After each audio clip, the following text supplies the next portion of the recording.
Bonjour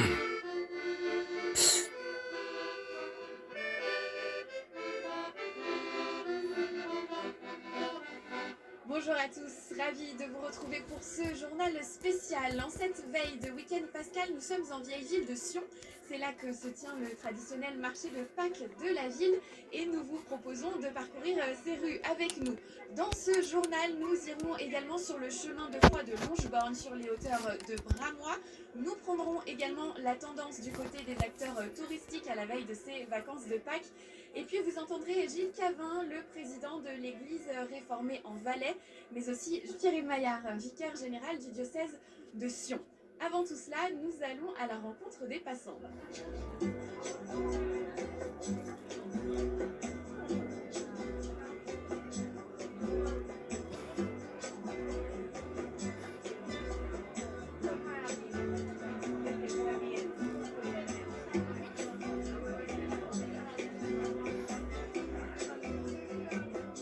Que vous avez fait là jusqu'ici? On a mangé, c'est à peu près tout. On va faire un petit tour des stands et peut-être les châteaux gonflables qu'ils ont repérés sur la plantation. C'est l'occasion de recroiser des copains, de prendre le temps en ville. Il y a déjà beaucoup de monde. Il ressemble un peu au marché. On va dire que le marché de Sion est quand même quelque chose d'exceptionnel. Et puis, c'est Pâques, et c'est un peu le début des vacances. On apprécie en général. Donc, habitué du marché de Pâques ou pas? Un peu moins les dernières années parce que je suis maintenant à Winterthur. Pourquoi vous avez voulu revenir là spécialement aujourd'hui? Pour le beau temps, bon là on l'attend encore. Pour l'apéro, pour voir les gens que je connais. Et pour célébrer ce vendredi saint, jour de la crucifixion de Jésus-Christ, certains ont choisi de marcher sur un chemin de croix. Maxime Siguen et Fanny Gex sont allés sur celui de Longeborn, sur les hauteurs de Bramois. Reportage. Moment de recueillement cet après-midi à l'Ermitage de Longeborn, un lieu chargé de 500 ans d'histoire. Ce vendredi saint, des dizaines de fidèles ont fait le déplacement pour participer à la liturgie de la Passion, une célébration menée par le frère François Huot, gardien des lieux depuis 21 ans. Ma vocation est monastique, alors c'est avant tout contemplatif, et c'est d'être ouvert. Parce que justement, l'ermite, le danger d'un ermite, c'est de faire toute sa vie en fonction de lui-même. Alors c'est tout le contraire. On doit être donné ici, on trouve un certain équilibre entre l'accueil des pèlerins et la solitude. Et ce que vous vivez le vendredi, alors c'est la mort de Jésus, la passion, c'est le côté sombre, mais qui est déjà tout éclairé par la résurrection, qui donne le sens non seulement pour le Christ, mais pour chacun de nous. Un peu plus tôt, ils sont plusieurs à s'être donné rendez-vous au bas du chemin qui mène à l'Ermitage pour participer au chemin de croix qui surplombe le vallon de la Borgne. Ils et elles viennent de la région, mais aussi d'ailleurs. Ils sont là pour se commémorer ces moments de la Passion du Christ. Je suis venue toute la carême, j'ai participé à toutes les choses pendant la carême et c'est quelque chose de très important pour moi. C'est important pour moi, je viens toutes les années, c'est une tradition. C'est la première fois que je découvre, je trouve ça assez magnifique de pouvoir suivre cette communauté dans la nature, c'est très chouette je trouve. Et venir ici, ça me donne la force de pouvoir continuer. Ça me fait du bien au cœur et c'est vraiment chaud. Pour moi c'est toujours une rencontre avec l'énergie, la spiritualité, l'énergie. Peu importe le dogme, c'est la spiritualité qui est importante pour moi. Dans l'église même, corps du Christ. Pour guider ces pèlerins, quelle que soit la raison de leur présence, au fil des 14 stations qui jalonnent le chemin, Maï Fournier, cela fait 8 ans qu'elle donne de son temps autour de l'Ermitage de Longeborn. Les pèlerins le portent beaucoup, le chemin de croix de Longeborn, et montent souvent à Longeborn parce qu'il y a quand même quelque chose de différent des autres chemins de croix, je pense. On arrive ici à la porte de la Miséricorde, aïe, on a l'impression d'être propre, d'être léger. Une légèreté qui aura donc accompagné tous ces pèlerins venus ici pour marcher, pour méditer, pour prier. 1 heure pour parcourir ce chemin de croix avant la célébration à l'Ermitage, un lieu qui vivra d'ailleurs un autre moment important la semaine prochaine avec, le 7 avril, la fête du 100e anniversaire de la présence des bénédictins à Longeborn. Bonjour Thierry Maillard. Bonjour. Vous êtes le vicaire général du diocèse de Sion. Est-ce qu'on peut dire que vous êtes le bras droit de l'évêque? Alors l'évêque a beaucoup de bras, nous sommes plusieurs à le seconder dans ce qu'on appelle le conseil épiscopal, l'ordinariat. Je suis le vicaire général pour la partie francophone du diocèse, un autre collègue est pour la partie germanophone. Pâques, on dit souvent que c'est la fête la plus importante pour les chrétiens. Est-ce que ça se confirme toujours dans les faits, dans la pratique aujourd'hui?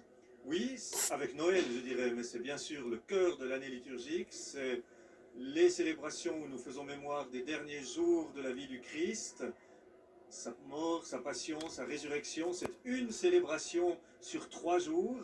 Hier, jeudi soir, nous avons fait mémoire du dernier repas du Christ avec ses disciples, à l'occasion duquel il a instauré l'Eucharistie.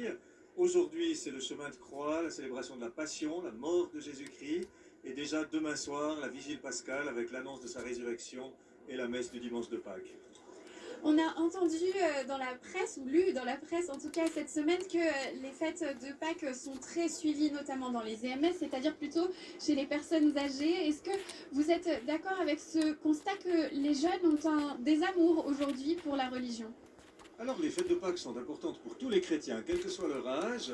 Mardi soir, j'ai procédé à l'envoi en mission des montées vers Pâques. Il y a une quinzaine de montées vers Pâques dans la partie francophone du diocèse pour des jeunes, à peu près dans tous les secteurs, des jeunes qui vivent aussi ces 3 jours.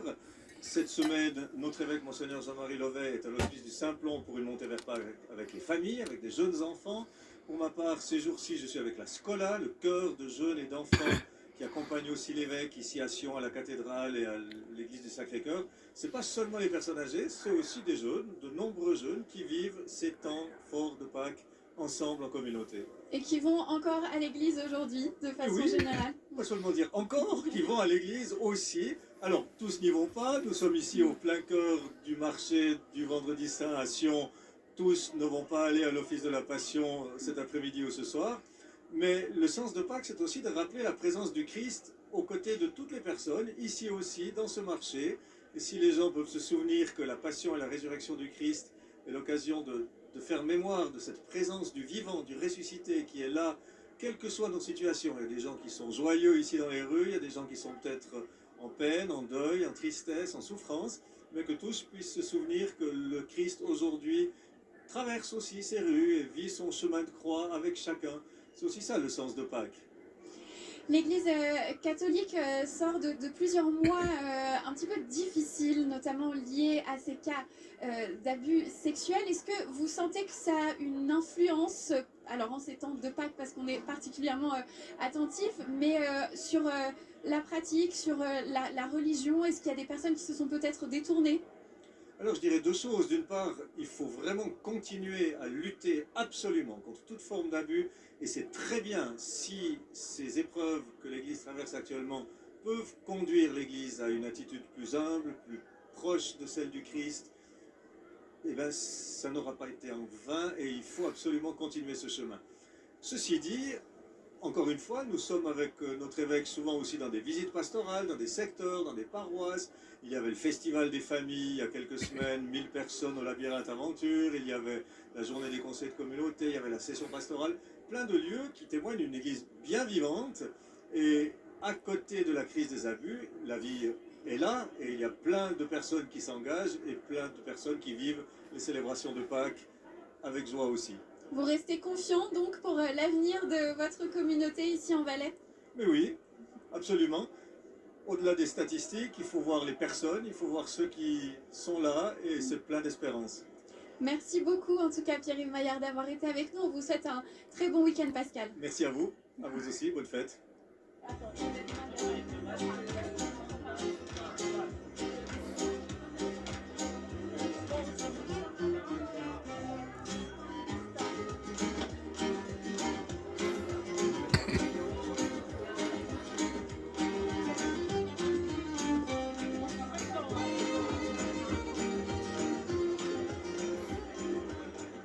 Et nous avons retrouvé Maya Laveille. Bonjour à vous, comment allez-vous? Bonjour, je vais très très bien. On a une magnifique journée, c'est superbe. Vous êtes une habituée du marché de Sion? Oui, alors je viens tous les vendredis. J'essaie de n'en louper aucun. Et pour l'instant, c'est ce que j'arrive. Donc c'est génial. Même quand il y a peu de monde, que c'est l'hiver, il y a toujours de l'ambiance, il y a toujours une atmosphère. Il ne faut pas rater parce qu'il y a quelqu'un qui vient, qui nous raconte la vie. Et puis voilà, si on a manqué, ben c'est dommage. Qu'est-ce qu'il a de particulier ce vendredi de Pâques? Alors le vendredi de Pâques, la grande particularité c'est que c'est un marché de toute la journée. Donc du coup, le matin quand on vient pour s'installer, eh bien on sait que ça va durer toute la journée, surtout que moi je mets énormément de temps à m'installer. Et puis la deuxième particularité c'est qu'il y a énormément de publicité et les gens connaissent dans toute la Suisse à la ronde que c'est un marché de toute la journée. C'est le marché de Pâques de l'année pour le marché de la vieille ville de Sion. Comment ça se passe pour vous aujourd'hui? Est-ce qu'il y a plus de monde que d'habitude? Alors, on peut dire oui, qu'il y a beaucoup plus de monde que d'habitude. Il y a presque un tout petit peu trop parce que les gens, ils ont de la peine à circuler. Mais voilà, l'ambiance, elle est là. En plus, on a la météo avec nous, donc c'est un bonheur. Merci beaucoup. Alors, je m'appelle M. Muchagato, de la boucherie du fumeur paysan à Martigny, présent au marché de Sion depuis 20 ans. C'est un très beau marché, que ça se passe très bien. Il y a beaucoup de gens des autres cantons qui viennent, que c'est très apprécié ce marché. Ce vendredi de Pâques, qu'est-ce qu'il a de particulier? Ce vendredi de Pâques, c'est que tous les cantons, une partie des cantons, ils ont congé, et puis les entreprises aussi. Alors ça attire énormément de monde. Qu'est-ce qu'on trouve sur votre stand? Alors sur mon stand, on trouve de l'art sec aux herbes, c'est une spécialité de la maison, avec la viande séchée, et puis du jambon cru, et un grand assortiment de saucisses. Qu'est-ce que ça représente pour vous, cette journée particulière du vendredi? Ça représente un tiers plus que d'un vendredi normal. Bon, alors moi je m'appelle Josiane Rossier, et je viens du canton de Fribourg, près de Romont, à Vaudrance. Pourquoi vous faites la route justement pour venir jusqu'à ce marché? Très simple, bon, j'aime beaucoup ce marché déjà, et puis pendant de très nombreuses années, je suis venue tous les vendredis faire le marché. Mais après ça a devenu un peu long, beaucoup de kilomètres pour un marché qui se terminait à 2 heures. Alors je reste fidèle, et je viens toujours ici le vendredi saint. J'aime énormément ce marché. Puis aussi la clientèle est très fidèle, très contente de me revoir. C'est un plaisir quand le temps est bien aussi. Hein. ça peut être très différent s'il pleut. Ouais. Comment ça se passe aujourd'hui pour vous? Pour moi, ça se passe toujours très bien. Bon, je vends beaucoup de choses sur le thème de Pâques. Donc si je vendais rien sur le thème de Pâques, ce serait un petit peu triste, quoi. Ça voudrait dire qu'au fond, voilà, ça intéresse personne. Non, ça va plutôt bien. Ouais.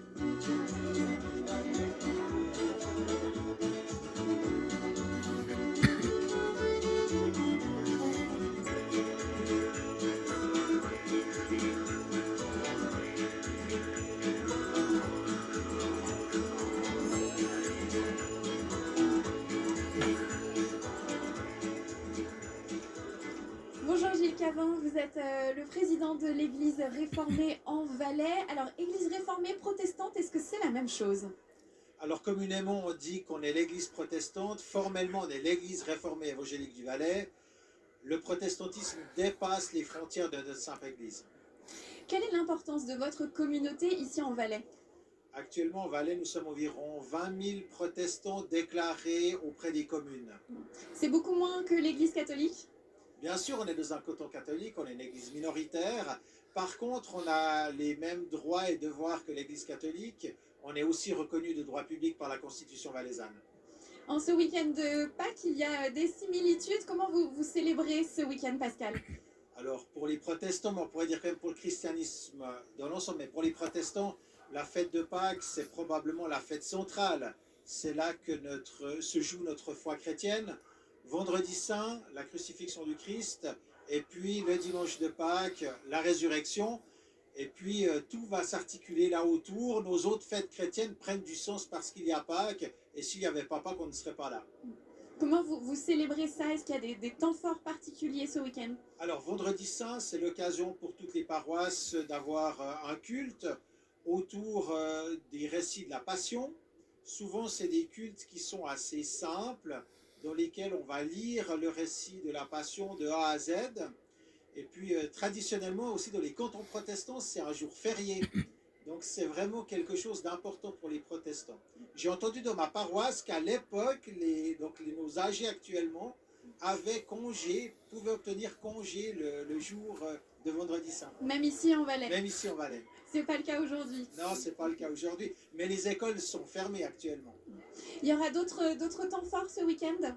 Alors évidemment, le temps fort, c'est le dimanche de Pâques, Alors après, il y a des traditions différentes entre les paroisses, mais souvent il y a des aubes pascales à la levée du jour, occasion de clamer la résurrection du Christ, et puis des cultes dominicaux assez nombreux, bien suivis, pendant lesquels on célèbre la Sainte Seine, évidemment. Vous avez parlé des plus âgés. On dit souvent que l'Église, en général, aujourd'hui, a du mal à réattirer les jeunes, les plus jeunes. Est-ce que vous faites aussi ce constat? Alors c'est sûr, si on regarde sur les bancs de nos églises, on a plus de têtes grises que de petits bouts de choux de quelques années. Cela dit, nos paroisses ont pas mal de vitalité. Et ce qu'on se rend compte, c'est que peut-être le culte devient moins le moment central où les familles viennent, mais il y a d'autres rendez-vous qui sont suivis. Est-ce que vous avez peut-être des exemples de rendez-vous suivis? Les exemples de rendez-vous suivis, c'est toutes les offres qu'on a pour l'enfance, de l'éveil à la foi, donc pour les tout petits avec leurs parents, le culte de l'enfance pour les enfants qui sont en âge avant le cycle, le catéchisme et puis les groupes JP. Et puis pour les adultes aussi, on se rend compte que les groupes de parole, c'est quelque chose qui marche bien. On aime plutôt pouvoir donner son avis sur un texte biblique et se laisser imprégner que suivre parfois un culte plus traditionnel. L'Église catholique a vécu des derniers mois assez difficiles, notamment avec les affaires d'abus sexuels. Est-ce que ce dégât d'image qu'il peut y avoir pour l'Église catholique se répercute sur vous aussi? Bien sûr qu'il y a aussi un dégât d'image pour nous. Il y a des gens qui sont sortis de l'Église. On leur a dit oui, mais vous êtes de l'Église réformée, c'est pas la même, mais peu importe. Donc un dégât d'image, il y a pour l'entier du christianisme. Mais on pourrait dire aussi plus largement pour les institutions. On se pose la question de savoir ce que font les clubs de sport, comment ça se passe à l'école, dans les colonies, etc. Donc dégâts d'image il y a, mais par contre, à l'heure actuelle, en Valais, on n'a pas eu de cas déclarés. Donc pour l'instant, on est serein face à cette question. Vous restez confiant pour l'avenir de votre communauté? Oui, je crois que c'est le propre aussi des protestants en Valais. Ils sont venus, on va dire, en terre hostile. À l'époque, c'était vraiment ça. On était regardés de travers. Voilà, c'était les protestants mis à l'écart, et puis c'est une communauté qui a su faire face, qui a su trouver sa place, qui a su trouver sa reconnaissance aussi au sein de la société et face à l'État, et c'est une chose importante, et je suis sûr qu'on va réussir à relever les défis qui sont les nôtres. Eh bien, on vous souhaite en tout cas de très belles fêtes de Pâques. Merci d'avoir été avec nous. Merci, joyeuse Pâques.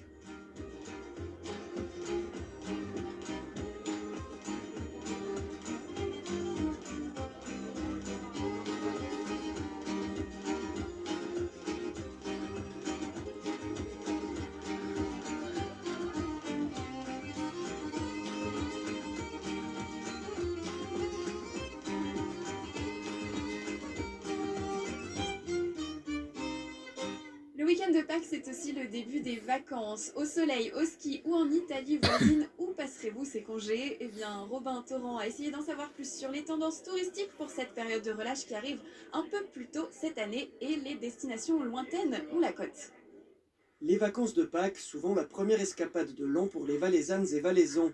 Habituellement, ce sont les capitales européennes qui sont les destinations les plus prisées à cette période, mais une autre tendance se dessine cette année.